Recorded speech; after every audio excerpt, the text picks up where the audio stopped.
Hey guys, welcome back. So today I want to talk about an affordable optic. This optic that you see here is manufactured by Arken, and it retails on their website for $449. So what do you get for $449? Many of the scopes that you see here on the Military Arms channel are either primary arms or Athlon, Leupold scopes like that. That'll range in price, typically between $800 to $2,500 depending. So what do you get for $449? Well, that's what we're going to talk about in today's video. But before we get started, guys, we invite you to come join us over on Patreon. Join that Patreon family. You'll get early access to videos like this one. You'll have direct access to me. I answer all private communications. We do Twitch gaming, and we also have a Discord server. All that stuff is set up and available over on Patreon, link down below. Also, if you enjoy the content that we produce here at the Military Arms channel, please take a moment to hit that like, share, subscribe button. Also click that notification bell and comment down below. We appreciate those comments. And with all that being said, let's get started with today's video. My buddy Eric over at Iraq Veteran 8888 was talking about these Arken optics, and he's used them in hunting and things like that. He's done some torture tests to them. He's also done some tracking tests. And I was kind of interested because many times when you look at something that's available for $449 on the manufacturer's website, you think, man, that's just too good to be true. I've played with $200 optics off Amazon, stuff like that, as many YouTubers have, and they're just junk.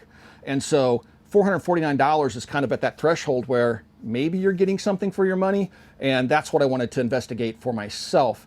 Now, I've been using the Arken Optics. You've seen them on the guns here in the past on videos. I've been shooting them for quite some time. You've probably seen this one that's mounted to the POF rifle. And I have a few observations that I want to share with you in this video. But first, let's talk about the features of the scope. And while I'm talking about them, I'll put the full features in a little bar that'll slide in from the side so you can have all the details. But I'm just going to talk about the biggest points that are things that are of interest to me. So let's start at the rear of the scope, work our way forward. We have an adjustable ocular lens. So that means you can bring the reticle into sharp focus. That's always good, but that's also a standard feature. This one is SH4 Gen 2, which is 6 power to 24 power and has a 50 millimeter objective. So we have our magnification adjustment here, that the tension is just right. All right, so it's not too loose, it's not too tight, it's easy to move. They do sell kits or a part that you can strap onto this. They'll give you a little nub to get more grip onto this turret if you want to use it, like in the cold weather or something like that. But I would say that the magnification ring has just the right amount of resistance, as does the ocular lens ring. It doesn't turn very easily. Then you come out here to the turrets. One of the things that I like quite a bit is the fact that it has large markings on the turret. So if I'm shooting in low light or without my reading glasses, I can easily see what those turret markings are. This also has a zero stop, which is typically a feature of a larger brand or, you know, a higher end scope. It is a rather simple mechanism. It's probably the simplest I've ever seen, but there's just a set screw in here. You loosen this screw, then you can turn this screw down until you feel just the slightest amount of resistance, and then stop turning it, because if you turn it past that, it's going to make this turret very hard to turn. But it will stop at 0. You can set it so it stops below 0, like by 1 mil. This one is a mil. They offer it MOA as well. Then as we move over to the other side, it does have an illuminated reticle. Just the crosshair illuminates, not the actual holds that you would have. It does have a mil reticle in it. And so you have your side focus here. And one thing that I found about it that I found rather interesting, because even on some of my more expensive scopes, you have range markings. So you have 75, 100 yards, 150 yards, 200 yards.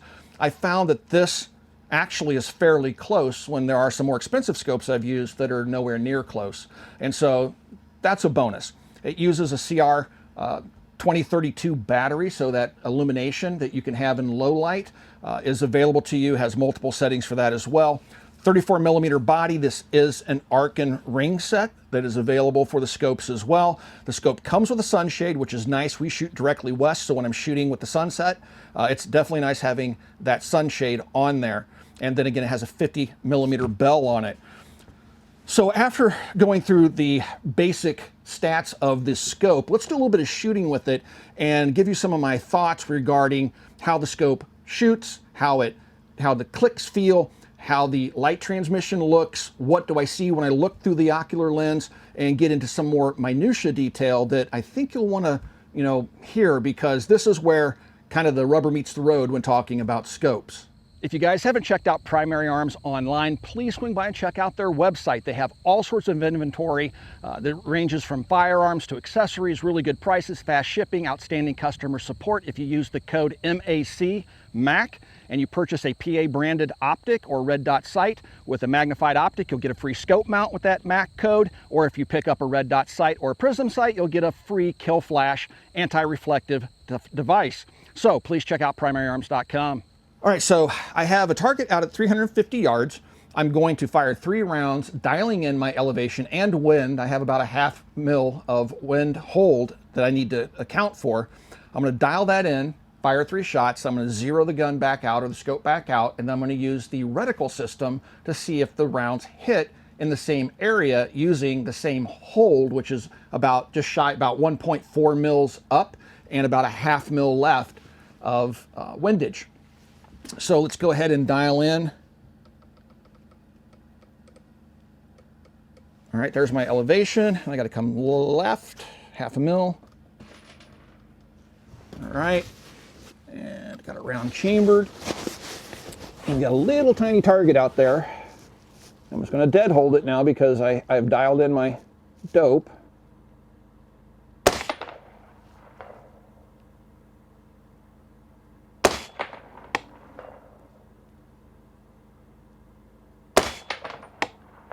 Now, that's 350 yards, and it's stacking them.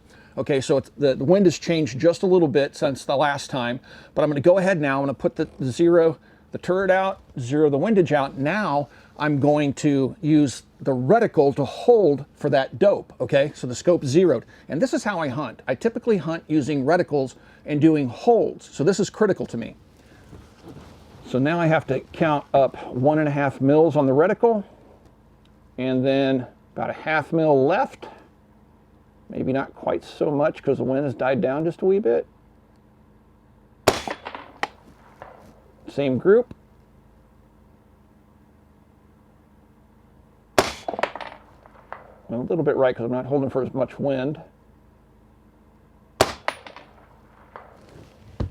Perfect. So the elevation and windage that I dial in correlates perfectly to the reticle in the scope. One of the first things I noticed about the Arken optic that I have here is that it's a fairly substantial looking optic. It's big, it's bulky, it kind of looks like, you know, a Schmidt and Bender or something like that in its girth and size and the size of the turrets. Now, I've already commented on the turrets and the markings and how easy they are to use. One thing I should mention also is you have set screws here like many other optics out there. So when you get your scope zeroed, you can loosen these set screws, take the cap off, set it back to 0 for both your windage and your elevation. Again, this one is in mils, but it is available in MOA. So usually when you start talking about budget or affordable type of optics, there's a trade-off. There's going to be something that's not going to be quite right if you're used to using higher end optics.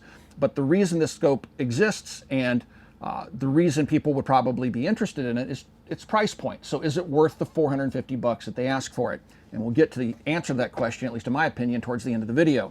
So when I'm looking through the optic, the first thing I know that it has a very fine reticle and crosshair system. And that's something I like for precision shooting. It also has what I call a Christmas tree, which has your wind holds that extend downward on the vertical post of your reticle that give you various wind holds out to range.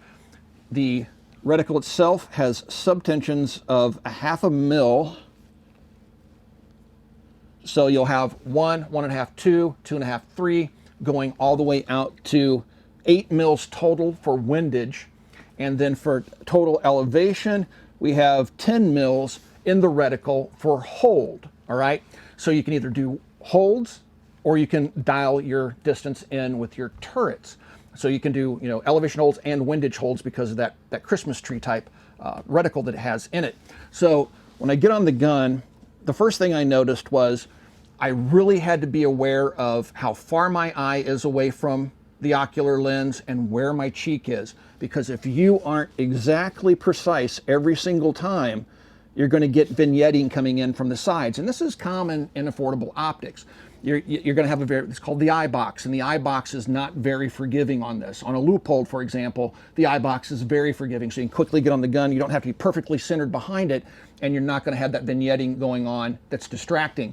But once you get used to it, I can go right back to the same cheek hold I've been shooting this POF enough that I can easily get everything lined up. Now, the next thing I notice when looking through it is I look at the edges, all right? And there's this distortion ring around the edges. I don't care how close I get or how far back I get, or as I move through the magnification range, that distortion and slight light discoloration is always present. It's definitely more noticeable at the higher magnification, but it is something that is going to be one of those trade-offs, again, when you're talking about a $450 optic versus a $1,000 LRP or something like that. Totally usable. And if you're not looking at the edges, which you're typically not, you're looking at the crosshair, it has a really nice reticle system in it. Now, it has a dot in the center and an open crosshair, and that's something I like for precision shooting when I'm shooting paper targets. So for 450 bucks, I would definitely say this is better than I expected in terms of how bright the light is, the light transmission. They claim that it has HD glass in it, and that's just basically the coatings that they put on the lenses. This optic is made in China. The turrets are the next thing. They're really kind of a hot button issue for me with regards to how well I'll be able to use a scope or not, or if I'll even use it.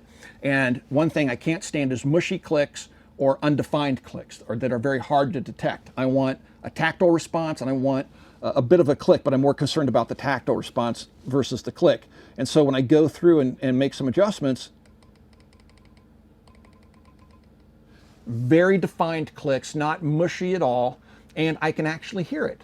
So I can count audibly to make sure, and I can count physically through the tactile response what my dope is, so I don't have to come off the gun and look at the numbers. I'm very positive that if I want to put 5 mils or 5/10 of a mil into the reticle, I can easily go 1, 2, 3, 4, 5, and went to 6 there.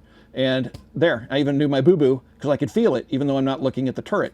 And I can come back down 5, and I'm back to 0.